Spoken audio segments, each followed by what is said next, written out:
There's a book that is called So Good They Can't Ignore You. And this was a book that I think this was actually written by Cal Newport. I'm not sure about that. Check me out on it. I'm pretty sure Cal Newport wrote it. And where he got that quote was from Steve Martin. Steve Martin had once given advice to an up-and-coming comic to be so good they cannot ignore you. And that's what I want to strive for. I don't think I'm there yet by any means in pretty much anything I do, but I want to be so good they can't ignore you. And there's a case in point example of this that I'm going to bring you today to show you what it looks like in real life when you're so good they can't ignore you.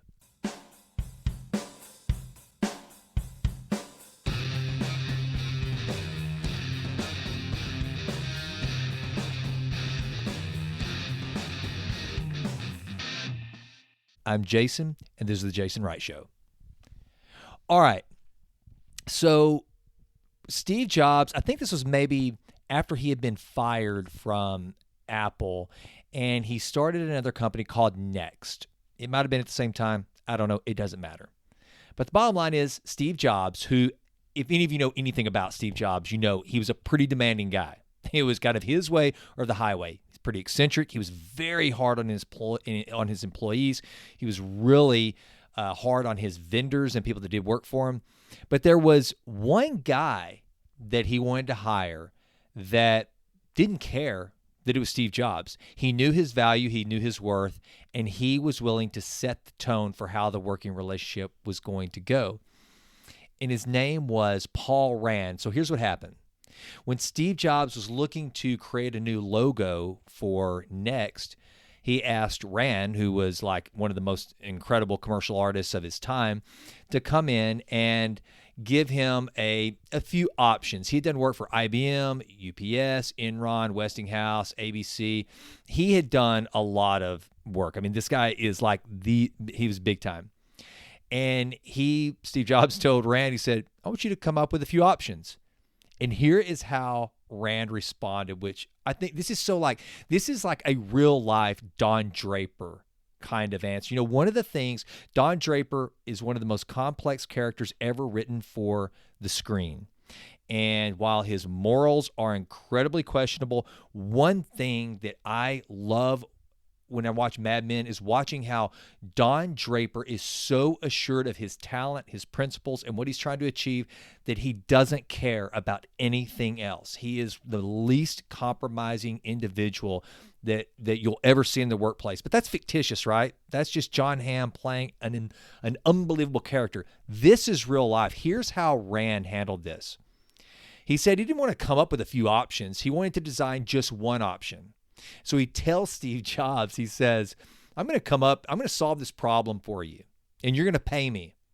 And you don't have to use the solution. He's basically saying, I'm going to give you the solution. I'm going to give you the graphic you need, and you're going to pay me for it.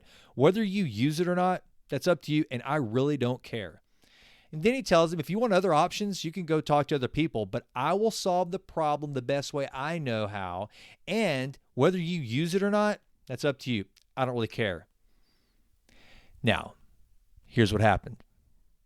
Jobs retained him. Rand actually created the logo that he wanted, and the rest is history. The cool thing is this guy knew his worth to the extent that he wasn't going to waste his time coming up with options. I remember this was really challenging for, my dad, whenever I was growing up, he built houses. And if you know anything about building houses, then you do a bid. It's you and a host of other builders, and you're trying to get the job. And the way it's chosen, if you're at the table, well, obviously you've got a reputation that you build a decent house. So now it just comes down to, it's commoditized. It's just price. Who can come up with the best price? And in that scenario, my dad had finally gotten to the point where he essentially didn't bid houses. He would basically say, here is what it's going to cost for me to build that house. Take it or leave it. I don't do that. I'm not going to lower my price because someone else comes in cheaper. And I really admired that about how he approached that part of the business. And That's the way, and you can only do that, though. Here's the thing. You can't just do that as a sense of bravado. You can't just do this as a sense of principle or whatever. You have to earn it. You have to be so good that you can just tell somebody, this is my price. This is what I'm worth. Take it or leave it. And I'm not bidding anything. If I'm going to exercise the space in my brain that it's going to take to think about this project, here is what it's going to cost. Whether you use it or not is irrelevant to me. That's what I'm aspiring to do. And whatever it is that I'm doing, I want to be able to call the shots and say, this is what my time is worth. This is what I'll demand. Another story that I think is fantastic, and I got really excited because I got to listen to a real life account of this the other day, or I say the other day, it was about a month ago. One of my friends had been fortunate enough to go to meet with Jim Collins in person. Now, for those of you who don't know who Jim Collins is, he's the author of Built to Last, Good to Great. He is the Peter Drucker of our time. He is the leading management consultant on planet Earth, bar none. Jim Collins he is one of one. And one of the things that's so cool about Jim Collins that I've always admired is that, if I'm not mistaken, he only has like 3 employees in his Boulder office, and he does not go to client sites. If you know anything about management consulting, that is unheard of. You have to be one of one. You have to be Jim Collins to be able to tell Fortune 500 CEOs, I will not come to your office. You come to mine. And that's the deal with Jim Collins. If you want to work with him, you go to Boulder, Colorado. But here's the really cool thing about Jim Collins. He has his entire infrastructure set up to say no. Every single time someone comes to him asking him to do a speaking engagement, to do an interview, to give a quote or a forward for a book, which he gets approached to do probably hundreds of times a week even. If you want to retain him as a consultant to come to Boulder and sit down with him, he has his staff say, now, most likely Mr. Collins is not going to be able to say yes to this. However, we want to know what you're trying to do. Now, he does this to try to manage relationships, which I think is really genius. Instead of just giving a harsh no, he tries to establish a relationship with the person, but he sets the tone up front that he's probably going to say no. This is when you are so good at your craft that you get to dictate the terms. I think this is one of the most shining examples of this. Now, we all know there's other people like Warren Buffett. Warren Buffett and Bill Gates both proudly keep calendars that are almost completely clear, nothing on them. Why? Because they want to leave that space open for the absolute most essential, most important, most critical uses of their time. I think this is so genius. Cal Newport, who I mentioned earlier, who wrote the book So Good They Can't Ignore You, he also wrote the book Deep Work. And this is kind of what he teaches. One of the things that he does, and what he realized as he went through his career, is that being busy, which is kind of like a badge of honor for a lot of people, is something that he just couldn't stand. It brings him anxiety. He didn't want it. So he just kind of decided, I will not do social media. I will not take a bunch of speaking engagements. And whenever he does do a speaking engagement or something like that, he has very, very strict rules and guardrails about what engagements he'll take. Tim Ferriss does the exact same thing. Seth Godin does the exact same thing. What they do is, these guys are so good that if you want them, and money is no object to them. And by that, I don't mean that they're not still in a point in their lives where they're trying to build wealth. It's just like, that's not what the motivator is for them. In fact, real quick, going back to Jim Collins, that's one of the reasons why he does what he does.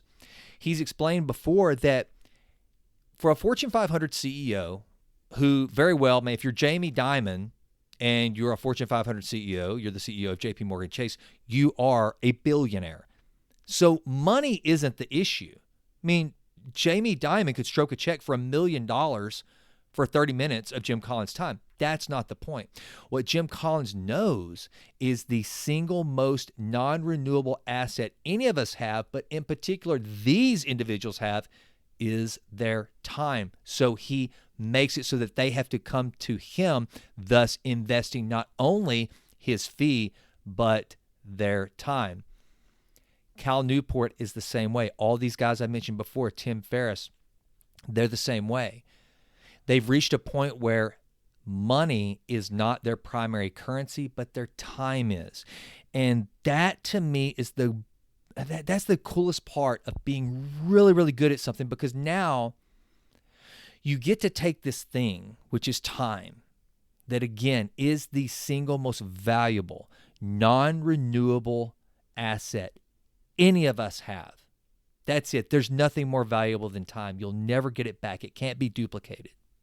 It's the one thing, Warren Buffett, if you or I or anybody that is younger, significantly younger than Warren Buffett, if we went to Warren Buffett and we could make the trade, say, Warren, I want your billions and I'll give you my age. I'm 51 years old. I guarantee you Warren Buffett takes that trade. I guarantee if I went today to Warren Buffett and said, Warren, I tell you what, I'll trade you ages, but I also get your billions, he'd trade all day long. Why? Because the dude's over 90 years old. I'm 51. That gives him a lot more years, all things being equal, and assuming that I'm in really good health. So whenever you become so good at your craft that you can then, yes, charge a premium for it, and you can say yes or no, what you're really doing is adding value to your time. And that is the key. I'm not there yet. Most of the stuff I talk about on this podcast, I am not coming to you as some sort of an expert on anything. I'm coming to you as a student, as an explorer, and basically giving you things that I think are incredibly important universally to each and every one of us. And I think I can't think of anything more valuable than our time on this earth and how we spend it. And man, if you can get to the point where you can make your time so valuable, then that means you get to use less of your time at a much higher premium, thus leaving your free time devoted to family, faith, friends, community, the things that we really care about, the things we don't get paid a penny for. You get to have much, much more of that white space, because when people do get your time, you're so good at whatever it is that you do, they know it's going to cost a premium. So they're going to use it wisely. You're going to get paid, and the time off, you get to use however you want to. I hope you find this helpful. I'm Jason, and I'm out. Well, that does it for this episode of The Jason Wright Show. Thank you so much for listening. This has been a Texas Titan Media production. Fourth Wall did the music. And as always, thank you so much for listening. Please consider going out to jasonwrightnow.com and signing up for the Vitruvian Letter. Also, please go out to iTunes. It takes like 30 seconds to just leave us a 5-star rating. It does wonders for the podcast. I would be so grateful. And with that, until we meet again, go crush it and endeavor to improve always in all ways. I'm out.